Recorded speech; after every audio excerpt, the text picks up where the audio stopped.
In this video, I'm going to show you how to enable dynamic island on any Xiaomi Redmi phones. Open your Play Store, install this application. I have already installed it, so I will simply open it. Tap on next. Now follow the instructions. Tap on select apps.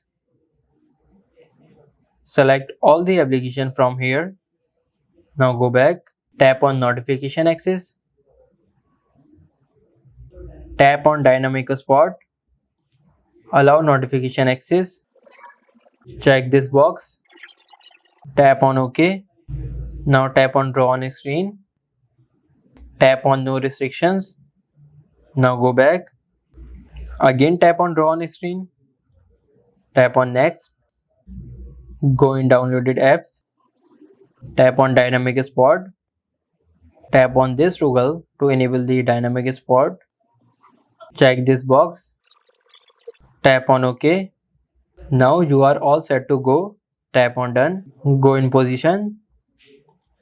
From here you can see the dynamic island. For example, my dynamic island is not on the right place, so let's customize it from here. As you can see, now my dynamic island is on the right position. Here are some more settings. You can customize it according to your screen. So this is how you can enable dynamic island on any Xiaomi Redmi phones. If this video helps you, like this video and subscribe the channel.